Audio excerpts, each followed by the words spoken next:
平安，欢迎收听迦南之声，我是刘应业牧师。4月14日，总有那么一天。今天要读的经文是士师记9章50到57节。RPG 祷告的金句是希伯来书9章27到28节。到了时候，人人必有一死。时候有上帝的审判，同样基督也一次献上，除掉了许多人的罪。他要再次显现，不是来对付罪，而是来拯救迫切等候他的人。世界上到底有没有公平可言呢？有。死亡是公平的，是确定的，终有一天等到你跟我，差别只在何时，怎么死法，还有死了去哪里。我们今天的经文持续要来到亚比米勒，他要面对那一天的到来，是他没有想过的，但就到了。50节这样说，接着亚比米勒到提贝斯围攻那城，攻下了城。那里有一座坚固的塔，城里所有的人，无论男女，连同首领，都逃进塔里。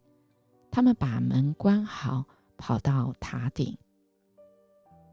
亚比米勒攻打这塔，走进门口放火烧塔。有一个女人丢下一块大磨石，打在他的头上，打破了他的头盖骨。他急忙叫那替他拿武器的年轻侍从来，对他说：拔刀杀我吧，我不要人说我是被一个女人杀死的。于是那年轻侍从一刀刺透他，他就死了。以色列人看见亚比米勒死了，就都回家了去。这样上帝报应了亚比米勒对他父亲所做的恶事，因为他杀害了自己的70个兄弟。上帝也使世间人为自己的罪恶受尽痛苦。基甸的儿子约坦咒骂他们的话也实现了。这段经文实在是再一次给我们重重的提醒，我们实在要警惕。我们活着，总有那么一天，我们的身体要画下休止符，但我们的灵魂却是要转化到另外一个世界。今天亚比米勒从来没有想过他是这种死法，而且他对这个死法很有意见的他不愿意被一个女人杀死，而却是要他的侍从拔起刀来，因为他不要被人说他是被女人杀死的。我们有没有想过，我们怎么死法，我们在意这世上的人，还是我们在意的是我们死了之后到神那边，神的审判要问我们怎么活，可能是比我们在这世上怎么死更重要，是吧？因为我们在那个世界，我们是要永远灵魂不灭，是永死的，或者是永生。也就是永死是你的灵魂还是不灭，但你会像死得很惨，你在那火湖里是永远的。而我们如果是神的儿女，我们在人人必有一死，死后必有审判的时候，有主耶稣基督他为我们在十字架上所流的宝血，救赎我们，使我们在神面前审判的时候，我们可以免死，使我们可以有永生的盼望。今天我们来到了耶稣最后的一周，最后的晚餐。我们看到耶稣他知道自己离世归父的时候到了，他既然爱世间属于他自己的人，他就爱他们到底。所以在吃最后晚餐的时候，虽然他知道魔鬼已经将卖耶稣的意思放在西门儿子加略人犹大的心里，但他还是极力要来提醒跟挽回，希望犹大回转归向神，不去做他跟这些祭司的约定，把耶稣卖掉的这个事情可以停止。但我们知道最后他并没有回转归向神，而耶稣他知道自己要离开他的门徒，所以他做一个示范。他用自己所束的毛巾擦干，帮他们洗脚，用自己的所束的手巾来帮门徒们洗脚跟擦脚。彼得对他说：主啊，你洗我的脚吗？耶稣回答说：我所做的你如今不知道，后来必明白。彼得说：你永不可洗我的脚啊！耶稣说：我若不洗你，你就跟我无份了。亲爱弟兄姐妹，有很多的时候我们或许还不明白，但神在这里再次告诉我们，我们后来必要明白。而我们看到新约记载了彼得确实到后来他明白了。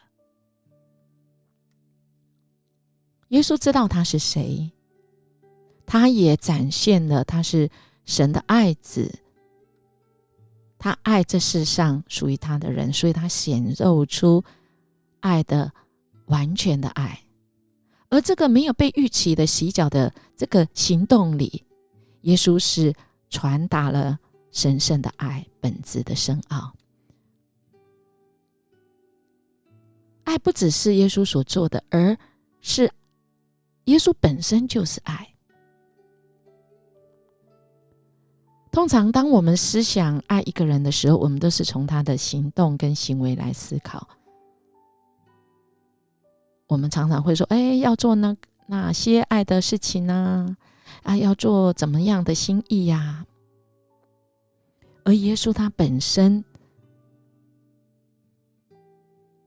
他就示范了他的服事，他的行动就是展现了他是爱。也就是之前人家问他的，你是谁？耶稣就是爱。亲爱弟兄姐妹，我们在生活中，我们是谁？我们恐怕在我们生活里，我们真的要活出那个我是神的儿女，是神所拣选，是蒙神所爱的儿女。我们是不是能够活出神儿女的那个身份呢？还是我们活得好像没有神，好像我们不是神的儿女？主亲自为他的门徒洗脚，用这样表示他的爱方式，也示范给我们，我们对神对人的爱，我们是不是可以跟神一样？我们从我们心里想的，我们所做的任何决定，都决定了我们是谁。愿我们可以跟神一样，一步一步的，我们用全心爱的方式，可以自由来服侍神，再都来显出我们是谁。主也要问我们哦，当我们跟神面对面的时候，因为按照圣经所记载的，人人都有一死，死后必有审判，而神要问我们，也是我们今天要默想，总有那么一天，当我们与主面对面，他要问你是谁。我要如何回答我是谁呢？我们如何准备回答这个面对面的提问呢？神每一天都在问我们，我们是谁，而我们有用我们的活出来的这个人来表示我们是谁吗？恳求主来帮助我们，我们真知道我们在基督里的身份。我们一起来祷告。爱我们天父，谢谢你让我们天天记起我们是你的儿女。主啊，你总是用你的慈爱围绕我们，你用你无限的爱来爱我们，来保抱我们，特别用你话语的真理坚立我们，使我们真知道我们是你的儿女。谢谢主帮助我们活出你儿女的那个荣光，我们成为主你荣耀的器皿，来荣耀主你的名。我们这样祈求祷告，奉耶稣基督的名求，阿们。音乐牧师祝福您，今天我们活出神儿女的那个美好。我们明天见。